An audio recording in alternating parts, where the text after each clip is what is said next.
Hello everyone, welcome back to On The Fly. Today we're going to be taking a look at a trade between the Minnesota Wild and the New York Rangers. So the Minnesota Wild do acquire Ryan Reaves in exchange for a 2025 fifth round pick.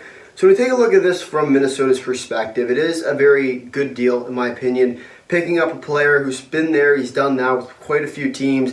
Bringing on a veteran leader, always a good idea, especially with sort of a young team and a banged up team at that with the Wild. Right now when we look at the Wild, their team is hurt. There's no getting around that. But one of the things that they are is definitely a playoff contender. When you have someone that's been there, done that, knows how to control a locker room, be sort of like a leader, I think it's a great pickup, especially with a guy like Reaves, who also sort of provides that toughness factor. Not necessarily as important in today's game as it used to be, but at the same time, still a player who's going to be going out there, giving it 100% every night.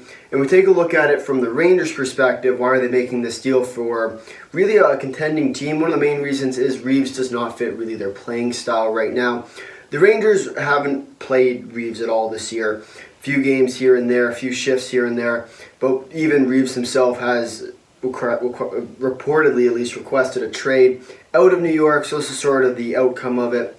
And it makes sense why the Rangers are doing this. They're trying to get a little bit extra cap room, maybe to make a bigger move. Right now, it's estimated around $1.5 million in cap space for the Rangers. Yes, 1.75. But one of the main reasons for why it's 1.75 and they have 1.5 now left is because the 750 that comes in as sort of like a minor league contract. So really, what they would have had is plenty of room with about $300,000, give or take, if they would have kept on to Reaves.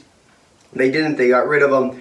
They got a fifth round pick in return. So one of the main reasons for this deal is to create cap space. There's plenty of players out there right now in the free agent market, not necessarily the free agent market, but in the trade market, who are going to become free agents sort of in that rental area that the Rangers might take a shot on. And it's really hard to say right now who that might be. Right now, the Rangers are rolling pretty well. So they're not necessarily going to blow their team up quite yet, trying to go all in.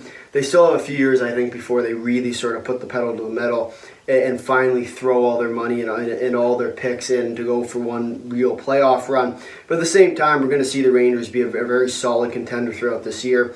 Would not be surprised to see them make a big move, but that probably will be close for the deadline once they have sort of a better outlook on what they need, what they really need to improve on. For me, I don't see the Rangers doing anything quite yet. That might change, of course, within the next coming hours. Who knows? But with that being said, back to sort of Minnesota's perspective, why they want to take on this. They got a whole bunch of cap room. They got players on the IR, and really they need someone that's going to play now. Reaves isn't going to be playing in New York. He is going to play in Minnesota. So with that being said, that's one of the main reasons why Minnesota is going to take this deal. As we give here the trade grades, as I sort of mentioned before, I think it's a good deal for both sides. I don't see really a clear-cut winner. I'm going to give a B+ both ways here. Depending, obviously it's not that big of a cap hit, but depending on what the Rangers do with that cap space will adjust what happens to that ranking. If they go out and acquire a big piece that Reaves really was the key factor that they had to get rid of, obviously that mark from a B+ is going to go a lot higher. But at the same time, they don't do anything. I think B+ is sort of the base. You get rid of a player who isn't going to start for you, who's hogging up 1.75 for really just a pick that's going to help you later on. For me, that's why the B+ is. Both sides, Wild get a player that's going to help them right now.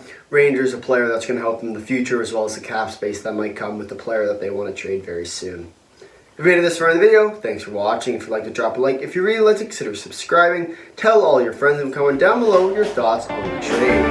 Until next time, see you.